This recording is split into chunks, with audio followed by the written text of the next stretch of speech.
As a longtime fan of the Midwestern emo outfit, American football, I am pleased to report that their latest offering, LP4, is absolutely wonderful. In fact, it might even be their best work to date. However, it is also probably their darkest and most depressing work to date. Not that I don't expect that kind of songwriting from an emo band, but the fact that it is this dark and depressing is both a good thing and a bad thing. Why is that? Well, hear me out. As a singer songwriter myself who has written his fair share of dark, depressing songs, I have no problem with someone writing something like that so as to say, this is how I'm feeling right now, and this is what I'm going through in my life right now. What I do have a problem with, though, is someone writing something like that from the perspective of this actually is how I live my life, and I think I'm okay with that. So, divorce is one of the biggest themes on this new record of theirs. And this ties into the fact that back in 2019, Mike actually did get divorced from his wife of many years, with supposedly the catalyst to that being an affair that he was having with another woman for years, apparently. And as if that weren't bad enough, supposedly, once the divorce was finalized, he went off and married this other woman.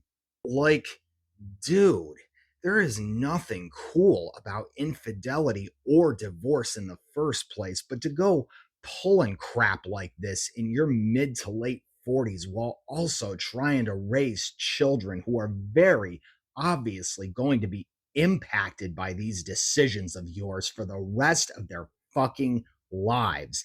That is a whole other level of awful and extremely unbecoming behavior for someone your age, Mike. I have also read that Mike's drinking, which has also been a long-time theme in his lyrics, has increased to the point that he is now calling himself a functioning alcoholic.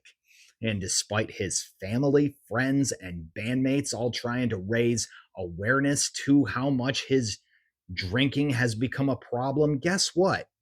He has yet to do anything about it. The worst part about all of this is that every time he wrote and sang about these issues in his music, I simply believed it was just a character, like some kind of imaginary antagonistic version of how he is in real life.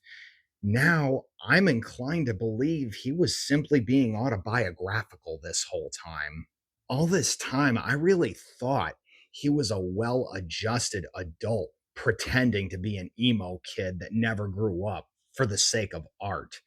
Now, I'm inclined to believe he actually is an emo kid that never grew up pretending to be a well functioning adult in real life. And no amount of artistic talent will ever make that cool. Am I still going to buy this new album just to make sure I'm being fair to everybody else who contributed to this thing and be fair to the rest of the band?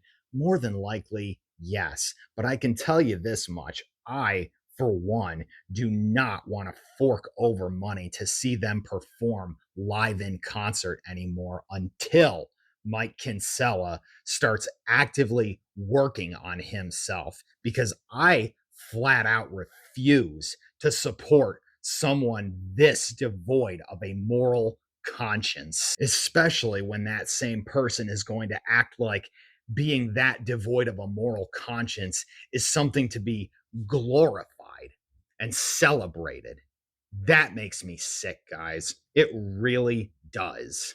Mike, if you ever see this video, and I pray to God you do, please know that as a fan, I love you, but for heaven's sake, 3 words, bro. Get some help. As a Christian, the number one road I will always recommend above all others is making Jesus Christ the Lord and Savior of your life. And of course, getting to know God. I can only speak for myself, but even though I'm still relatively young at 32 years old, I can tell you that I feel as though I have had a much rougher time in life than a lot of others have, to the point where I have found myself welcoming the arms of death many times myself. But every time that happened, I ran back to God. And every time I did, He restored me and He delivered me out of that shit. But if you insist on being entirely dependent on the world's system of help, or basically being entirely at the world's mercy, then I guess you'll just have to put all your faith in therapists and rehabilitation clinics and hope for the best. If it costs you the band, so be it. Because if you continue down this dark road, it will eventually cost you your family, your friends, and eventually your own life. Do not let it get to that fucking point. I rest my case. Regardless of everything, I honestly wish you the best, Mr. Kinsella. As for the rest of you guys, peace and blessings.